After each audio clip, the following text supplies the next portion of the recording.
Fowler, the CEO of the Small Business Association of Michigan. Brian Calley, our president, is co-host of this briefing.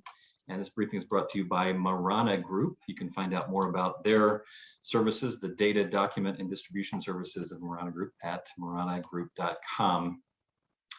So we have begun, or we've for a while been talking about, we've dubbed it Data Monday. For a long time, we were watching the data that really, literally the governor was seeing coming out of the Michigan Economic Recovery Council. Brian, you've actually started to monitor some other things and watch what's going on both across the country and across the world.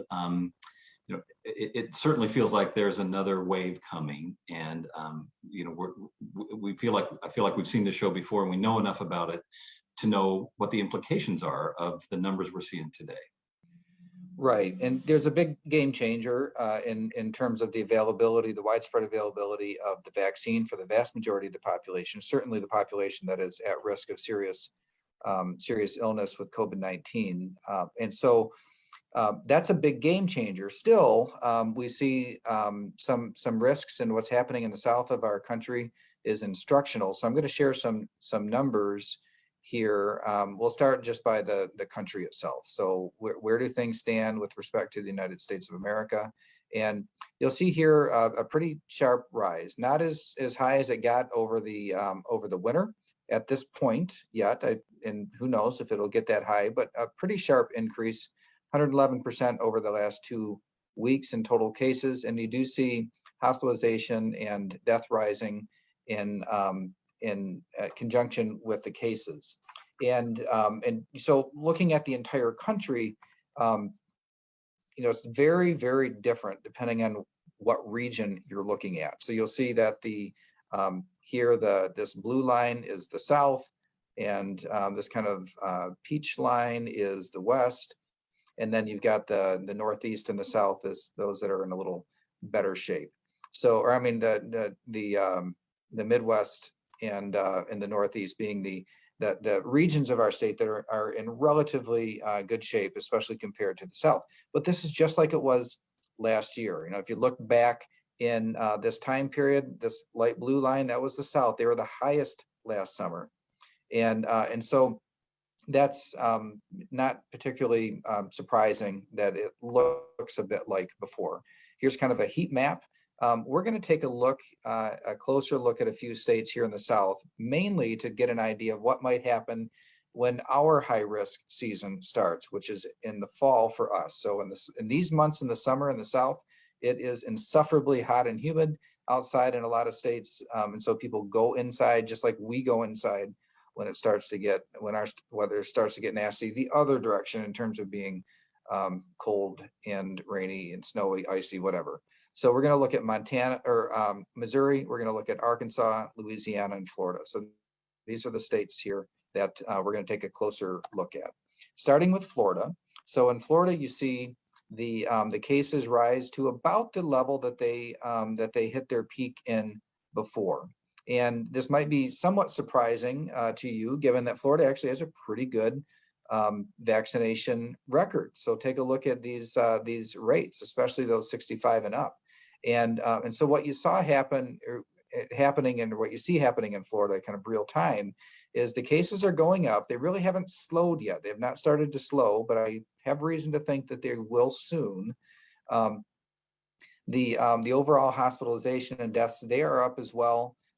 Certainly though, compared to previous cycles, you see deaths a lot lower than what they were before. So, if you look at the cases are higher than they were before, but look at this, the deaths are less than half.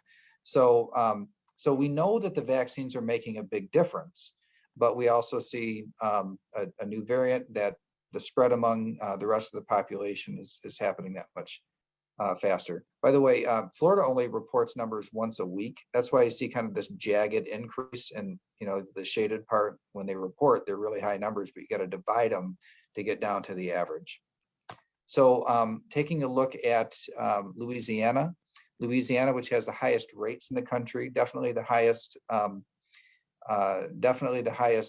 case rates. but they're also seeing their vaccination rates increase pretty substantially during this wave. So they've more than quadrupled the rate at which people are getting vaccinated, and it just has to do with the context. People are making the choice to do it because they see the risk that is all around them. And so in this case, though, where you see a lower overall population that has received the vaccine so far, the hospitalization and the death in the end of the day, I think would look more like we looked in the spring than say Great Britain or what a place like Florida will end up seeing. And then in Arkansas. Now in Arkansas, there's actually some signs that that the case rate is slowing. The growth in the case rate is slowing. On this, on these charts, unless you really zoom in just in that month, it doesn't necessarily show up. But if you look at the percentage change over 14 days, if you're to look back, you see Louisiana was 91%, Florida at 84%, but here's Arkansas at 40%. So I think that we're starting to see a slowdown there, and we're seeing a slowdown in Missouri as well. So these are states. If you look at the number of weeks of increase, you'll see that with the Delta variant, the spread, especially among those who have chosen not to receive the vaccine, is very fast. But looking at what's happened around the globe, it looks like maybe it comes down fast.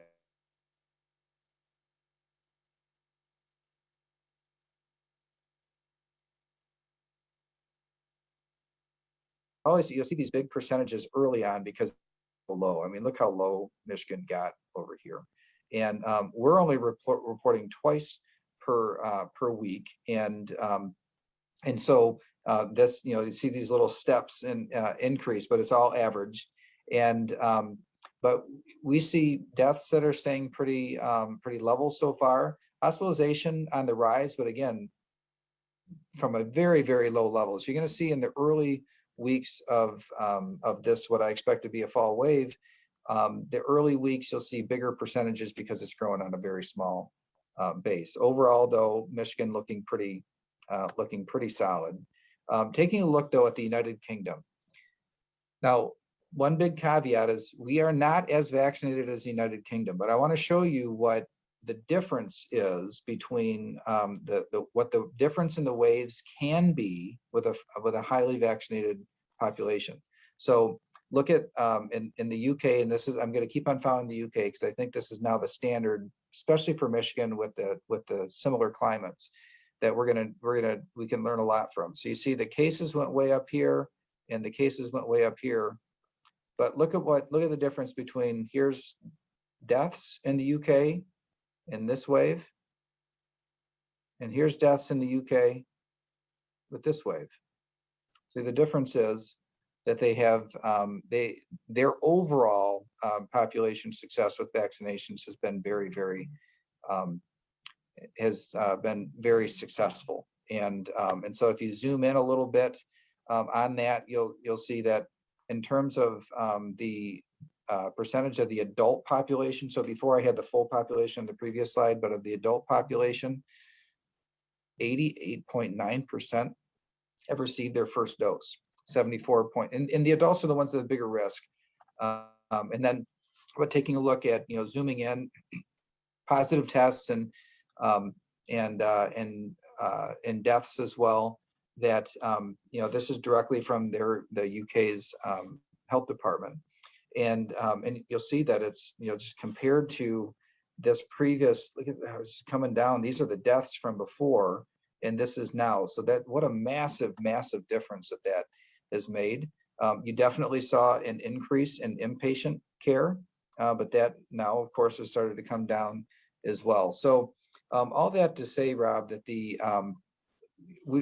given the overall what's happening in the South, even in Florida, who has similar, maybe a little better vaccination rates than Michigan, you still see a wave hitting in Florida. It's just that what's very instructional is that it's if you look to an example like UK, is that you can see it. You can see this disease taking a big step towards something that looks more like a seasonal flu, as opposed to a global pandemic that fills up the hospitals and causes so much death, like we saw over the last year and a half. Well, obviously, the reason we keep kind of obsessing about the data is because now we can see, now we know the pattern. It is pretty clear that there's going to be a fall spike here in Michigan. And maybe just first of all, why is that the case? And then what does it mean? What do you think it means in terms of workplace regulations, mask requirements, and things that and even restrictions on businesses and closures?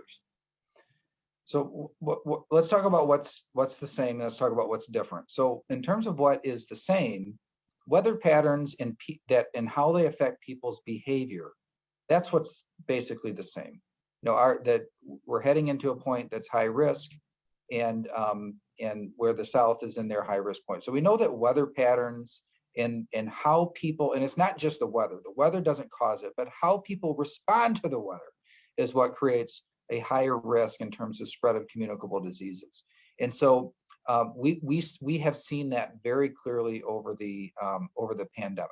So that's one factor in this. Now, the fact that we have vaccines available, and there's more population here, immunity through people just getting the virus and having some natural antibodies as well.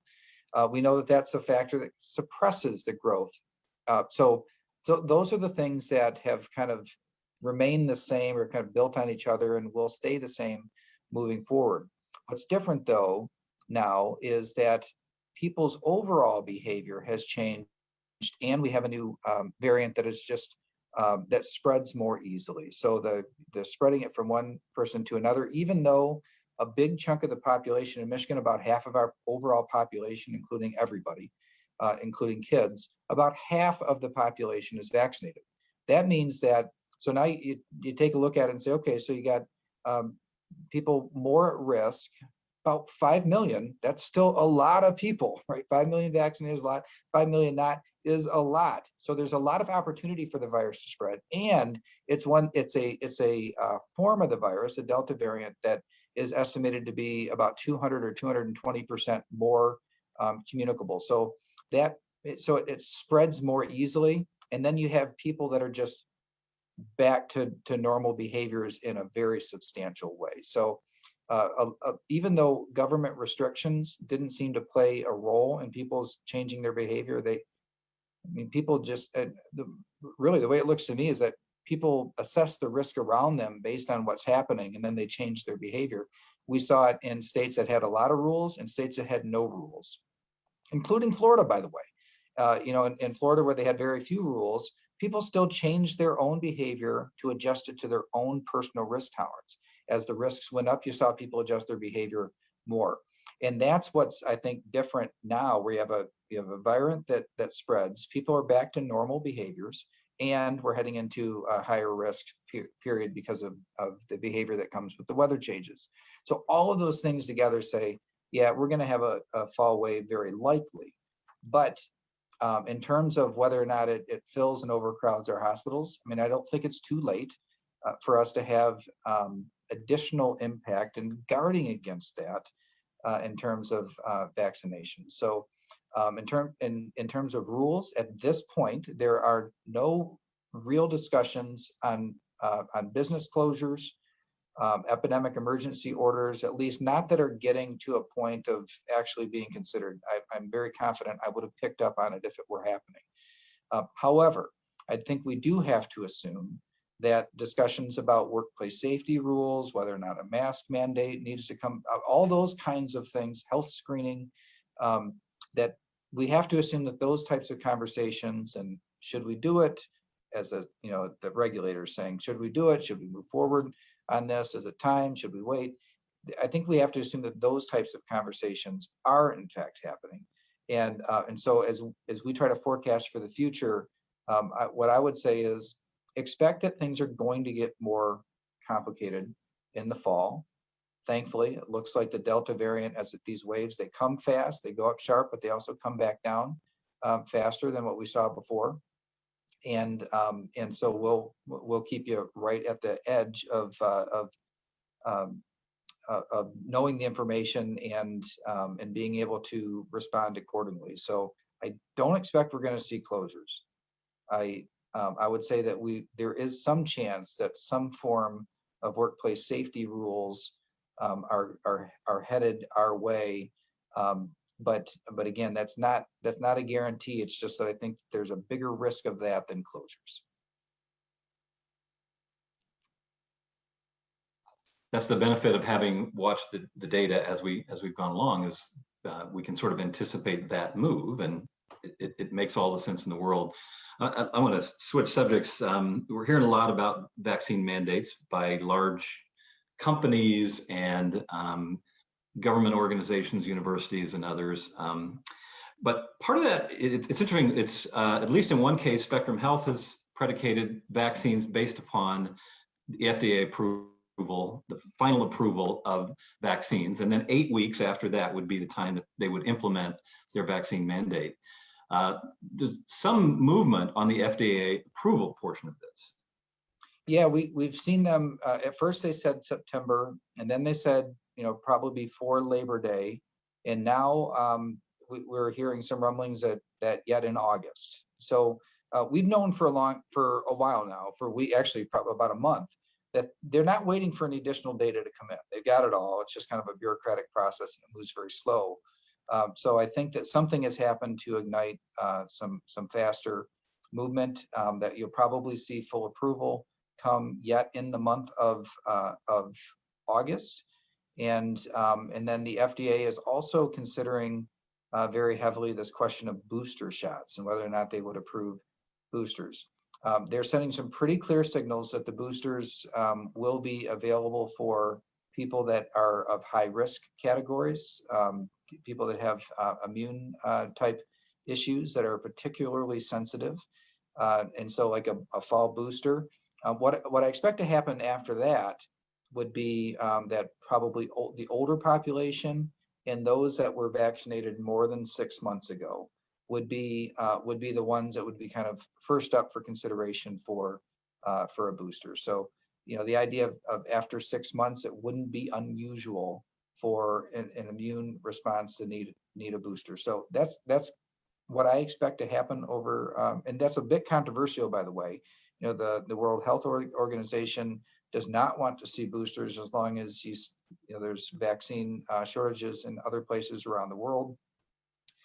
One of the problems, though, especially with a distribution of Pfizer, is when it has to be stored in super cold temperatures, there are many regions of the world that is simply not possible.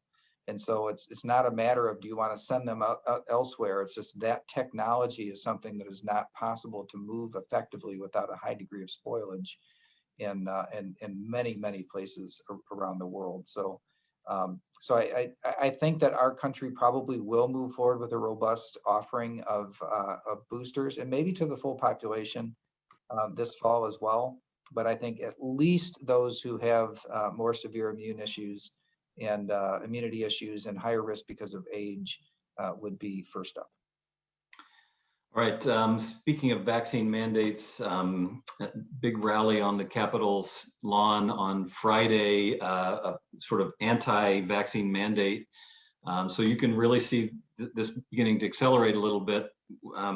Several of the healthcare systems in Michigan now have implemented a full vaccine mandate for their employees. But let's talk a minute about Spectrum in particular has specifically said, and all vendors. So all volunteers, students, everybody who walks in the hospital, including their vendors. And it really raises some interesting questions about what is the vendor employer's responsibility to their own employees? I mean, do I have to show the vaccination of my employee to a third party, that I am a supplier to? What's your take on that?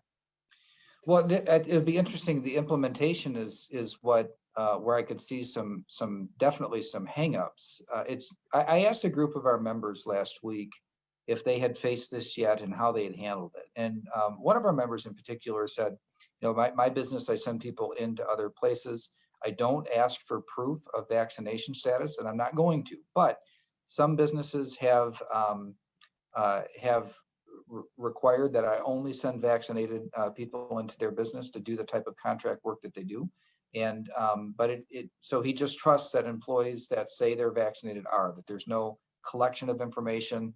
And so there's essentially an attestation, that I'm going to attest that I'm only sending people in that who are vaccinated.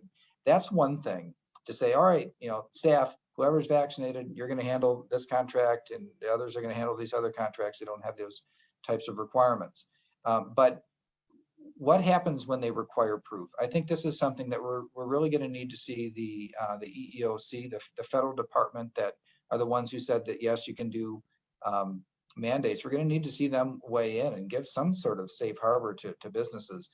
I think for small business in particular, there's an enormous amount of apprehension on even collecting for themselves vaccine records, let alone providing it to somebody else. So an employee could voluntarily do it, authorize it, and I think that's probably where it would go. Is that a business owner, should they face one of these situations, would probably have to get some sort of a release to in order to provide that information over. Now the thing is, a lot of people who have been vaccinated, I've noticed they're not particularly secretive. They don't want to keep it secret. Like the idea of asking an employee, I wouldn't be surprised if employees said, "Sure, I'll provide it, and I don't care if somebody is able to see it." So it's possible that it could work. I think where it gets complicated though is when there is an expectation that a business owner is collecting and then handing over a medical record of an employee. I just don't see small businesses being willing to go that far. Yeah, I agree. And it really is going to create some challenges. We'll continue to sort of unpack this one as it becomes more prevalent, and looks like it may be. Hey, one final thing. The cancellation of the Labor Day parade in Detroit sounds that it's surprising to me, actually for a couple of reasons. But again, your take on what does that mean for us? Well, it's an outdoor event, so the fact that they canceled it, I was a little surprised about. But I mean, Labor Day, in the birthplace of labor unions in Detroit, to cancel the Labor Day parade, yeah, a little surprising, especially again because it's by nature it's an outdoor event, and so. But I think that that's another little clue about how organizations might respond to the risks that we face in the fall. So I think it's going to get a little more complicated here in the future to manage through, but hopefully we'll be in a position where people are making decisions for their own business as opposed to government making the decision for how the business is supposed to manage that risk. Yeah. All right, well, thank you for joining us today. Brian, thanks for the insight. We'll be back here on Thursday at 3 o'clock for the next small business briefing. In the meantime, stay safe. See you Thursday.